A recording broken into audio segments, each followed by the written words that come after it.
നമസ്കാരം. കോഴിക്കോട് കൊടുവള്ളിയിൽ ആയുധങ്ങളുമായി എത്തി യുവാവിനെ വീട്ടിൽ നിന്ന് തട്ടിക്കൊണ്ടുപോയ സംഭവത്തിൽ എങ്ങുമെത്താതെ അന്വേഷണം. കൊടുവള്ളി കിഴക്കോത്ത് പരപ്പാറ ആയിക്കോട്ടിൽ റഷീദിന്റെ മകൻ അനൂസ് റോഷനെയാണ് തട്ടിക്കൊണ്ടുപോയത്. അനൂസ് വിദ്യാർത്ഥിയാണ്. 4 ദിവസം പിന്നിട്ടിട്ടും അനൂസ് എവിടെയെന്ന് പോലീസിന് കണ്ടെത്താൻ കഴിഞ്ഞിട്ടില്ല. മൊബൈൽ നെറ്റ്വർക്ക് കേന്ദ്രീകരിച്ച് നടത്തിയ അന്വേഷണത്തിൽ അനൂസ് റോഷൻ മലപ്പുറത്തുണ്ടെന്നാണ് സൂചന. ഇത് അടിസ്ഥാനമാക്കി വിവിധയിടങ്ങളിൽ പോലീസ് അന്വേഷണം ഊർജിതമാക്കിയിട്ടുണ്ട്. അനൂസ് റോഷന് വേണ്ടി ജില്ലയിലെയും മലപ്പുറത്തെയും വിവിധ CCTVകൾ കേന്ദ്രീകരിച്ചും അന്വേഷണം നടക്കുന്നുണ്ട്.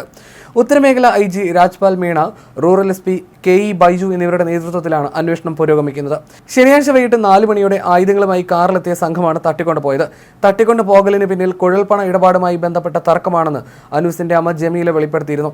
സംഘം വീട്ടിലെത്തിയത് 2 വാഹനങ്ങളിലായാണ്. ഇവർ മുഖം മൂടിയിരുന്നു. ആദ്യം അനൂസിന്റെ ഉപ്പയെ തട്ടിക്കൊണ്ടു പോകാൻ സംഘം ശ്രമിച്ചതെന്നും അത് തടയാനെത്തിയപ്പോഴാണ് അനൂസിന് നേരെ തിരിഞ്ഞതെന്നും ജമീല പറഞ്ഞു.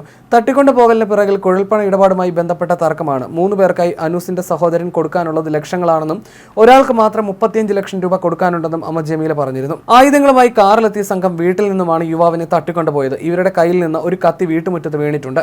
KL 65 L 8306 നമ്പർ കാറിലാണ് സംഘം എത്തിയത്. ഇവർ കടന്നു കളയുന്നതിന്റെ ദൃശ്യം സമീപത്തെ അങ്ങാടിയിലെ CCTVയിൽ പതിഞ്ഞിട്ടുണ്ട്. അനൂസ് റോഷന്റെ സഹോദരൻ അജ്മൽ റോഷൻ വിദേശത്താണ്. വിദേശത്ത് വെച്ചുണ്ടായ സാമ്പത്തിക ഇടപാടുകളുടെ ഭാഗമായിട്ടാണ് സഹോദരനെ തട്ടിക്കൊണ്ടുപോയതെന്നാണ് നിഗമനം.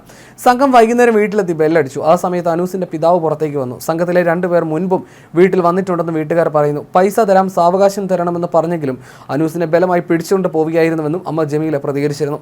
സംഭവത്തിൽ പോലീസ് അന്വേഷണം പുരോഗമിക്കുകയാണ്. പിതാവിനെ തട്ടിക്കൊണ്ടുപോകുന്നത് തടയാനെത്തിയപ്പോഴാണ് അനൂസിനെ വാഹനത്തിലേക്ക് വലിച്ചു കയറ്റിക്കൊണ്ടുപോയത്.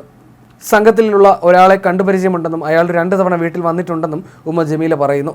സാമ്പത്തിക ഇടപാടാണ് തട്ടിക്കൊണ്ടു പോകാനുള്ള കാരണമെന്നും ജമീല പറയുന്നു. പണം കൊടുക്കില്ലെന്ന് പറഞ്ഞിട്ടില്ല, സാവകാശം വേണമെന്ന് ആവശ്യപ്പെട്ടിരുന്നുവെന്നാണ് ജമീല പ്രതികരിച്ചത്.